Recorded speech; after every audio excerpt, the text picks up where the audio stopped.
Oke, selamat malam teman-teman semua. Alhamdulillah malam ini saya merasa tersanjung bisa berada di panggung. Baru kali ini saya berada di kelas yang jumlahnya cukup banyak. Kami di Reading Box biasanya berkeliling ke SD-SD dengan teman-teman relawan yang lain untuk melakukan, kalau kita biasanya taunya storytelling ya. Nah, Little Out itu seperti storytelling tapi kita pakai buku. Jadi kita ngajarin banyak relawan atau orang-orang yang tertarik, kita berkeliling ke sekolah, kita ngasih workshop ke guru-guru, kita juga ngajak anak-anak muda, mahasiswa, atau teman-teman lain yang sudah bekerja untuk yuk kita storytelling yuk. Entah kita di mall, entah kita di sekolah, tapi storytellingnya menggunakan buku. Perbedaannya apa antara storytelling biasa dengan Little Out? Kalau storytelling biasa kita bertutur. Kalau Little Out ini konteksnya adalah kita ingin mendekatkan buku kepada anak. Jadi kalau kita tahu bahwa Indonesia dari dulu itu ada gerakan pemerintah bilang ayo membaca buku, tetapi kita membuatnya menjadi ayo membacakan buku. Karena kalau untuk konteks anak-anak, kita minta dia baca buku, ya kalau di depan kita dia mungkin baca buku atau tugas sekolah, tapi di belakang kita tidak tahu. Nah, di sini saya kasih judul tahu membaca atau mau membaca. Sebelum saya masuk ke materi sebenarnya, mungkin saya akan sedikit kasih prolog sebuah cerita dari Amerika. Ada seorang dokter terkenal di Amerika namanya Dr. Ben Carson. Sejak dia kecil sampai dia kelas 5 SD, dia adalah orang dengan peringkat paling rendah di kelas. Karena dia punya hidup yang teratur. Teratur itu maksudnya begini. Pagi-pagi dia ke sekolah, pulang sekolah, karena ibunya pembantu dan baru pulang malam, waktunya dia habiskan dengan nonton TV sampai malam dan teratur. Besok sekolah nonton TV sampai malam, teratur terus dia. Dan ternyata ketika kelas 5 ibunya datang untuk ngambil rapotnya Ben Carson ini, ternyata melihat Ben Carson itu adalah peringkat terakhir di sekolahnya.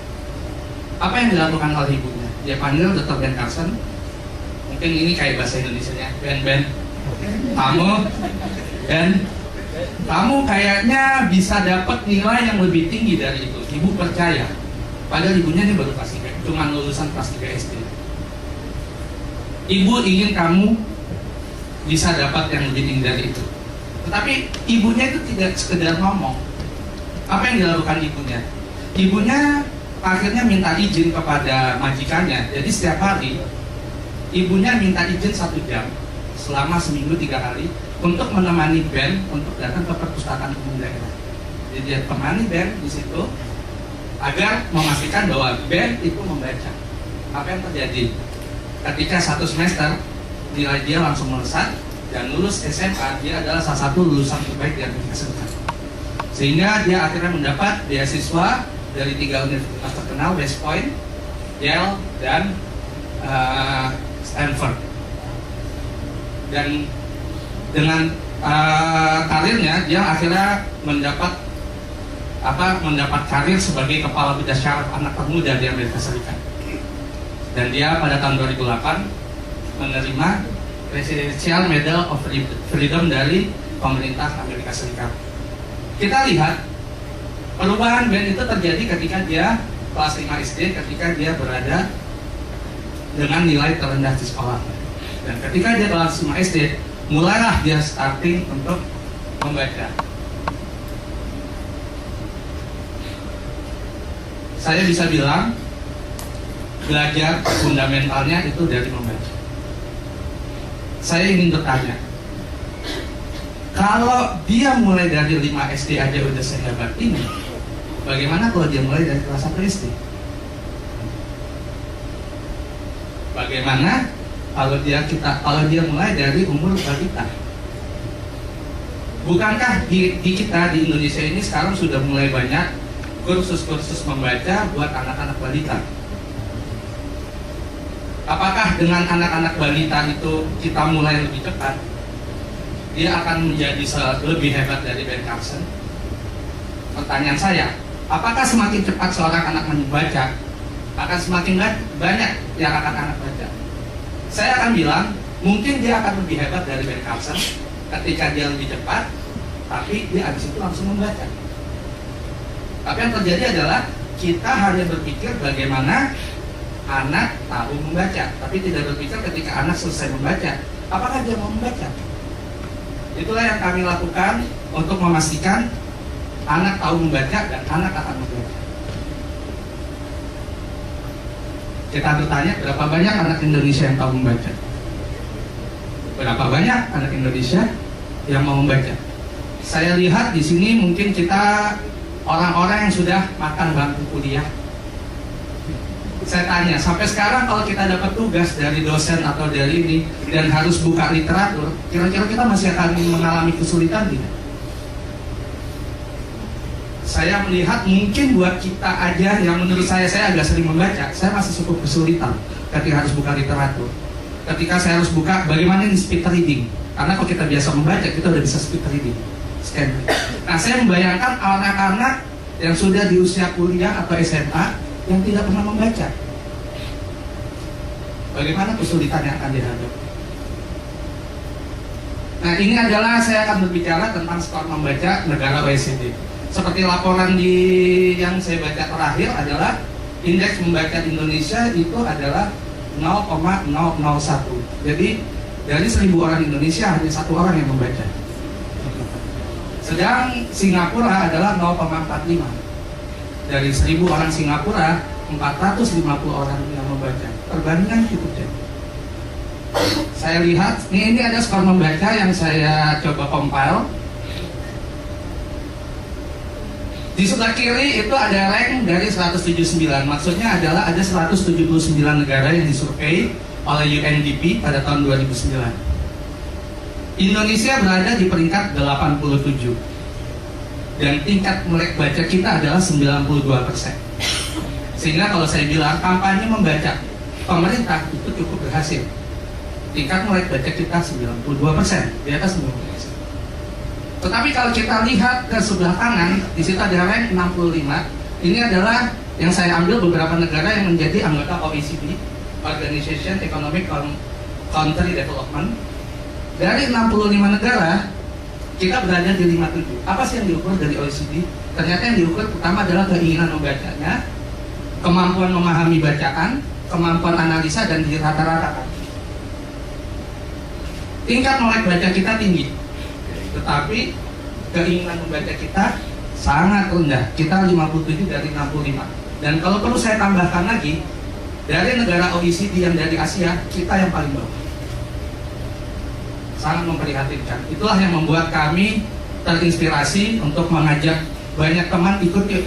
Kita ajarin kalian cara mendongeng pakai buku, habis itu kita keliling menjajakan kemampuan kita ke sekolah-sekolah, ke rumah singgah atau ke tempat-tempat mal-mal yang ada acara yang berhubungan. Nah, kenapa itu rendah? Karena kita bisa lihat bahwa para anak di Indonesia dipaksa sesegera mungkin untuk tahu membaca. Saya lihat kemarin baca seminggu yang lalu di Pacific Press, kebetulan saya lagi makan, ada free magazine. Di Kelapa Gading sekarang sudah ada kursus membaca untuk anak 7 bulan. Dengan harga 900.000 sampai 1,2 juta sebulan. Saya melihat sebenarnya kenapa sih orang tua ingin anaknya segera membaca?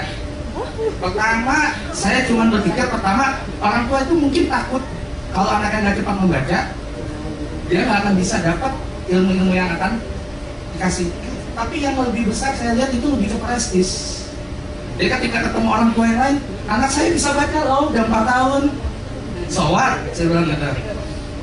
Saya selalu menganalogikan anak 4 tahun membaca itu seperti orang makan malam yang datang jam 4 sore. Toh makan malamnya baru jam 7 malam. Mau datang jam 4 sore, mau datang jam 5, jam 6 nggak masalah. Tetapi pertanyaan saya adalah apakah anak itu diajarkan membaca menyenangkan atau itu bentuknya paksaan? Apakah menurut Anda cukup anak itu bisa membaca? Apakah harus ada yang lebih mau membaca? Makanya judul saya tahu membaca atau mau membaca. Pelajaran membaca di Indonesia membuat anak stres, dan sekolah dan orang tua menjadi pemunggung minat baca anak. Kenapa? Membaca buat anak, konteksnya ketika orang tua nyuruh anak baca, konteksnya apa? Belajar kamu. Belajar. Jadi ketika kita ngomong membaca, konteksnya belajar. Jadi ketika kamu disuruh belajar, kamu membaca. Karena tadi kita lihat belajar sama dengan membaca. Ketika di sekolah, belajar, membaca. Jadi konteks membaca, disuruh membaca itu konteksnya sudah tidak menyenangkan. Akhirnya ya juga banyak terjadi, akhirnya banyak metode-metode yang menjadi manipulatif. Kita lihat ada metode buat anak-anak kecil untuk ngajarin membaca apa, bentuknya mungkin kayak kartu. Ini A, diulang 3 kali. A. Ini B. Ini C. Ini hijau. Ini merah. Ini biru. Apakah anak itu akan bisa akhirnya? Anak itu sangat cerdas, kita sadar. Kalau kita lihat di penelitian bahwa semua anak itu punya bermiliar-miliar sel di otaknya. Dia akan bisa, pasti dia akan bisa. Pertanyaan berikutnya, apakah setelah dia bisa, apakah dia mau? Yang kita kejar dia bisa, atau apa yang kita kejar dia mau? Karena buat kami, mau udah pasti bisa. Ketika ada kemauan, di sana ada jalan. Tetapi ketika dia bisa, belum tentu mau. Nah, akibatnya apa? Ketika anak-anak tidak ini, imbasnya bermacam-macam. Salah satu yang terakhir adalah ini. Karena konsep anak nggak bisa membaca, akhirnya pelajarannya jelek, tetapi tuntutan UN tinggi, terjadi konspirasi untuk gladiresik contek massal. Ini bukan sekedar memalukan dalam konteks kualitas pendidikan kita yang begitu rendah, tetapi ini akhirnya imbasnya pada masalah integritas. Dari kecil anak kita sudah diajarin untuk cheating. Dari kecil anak kita sudah diajarin untuk pulang. Kenapa?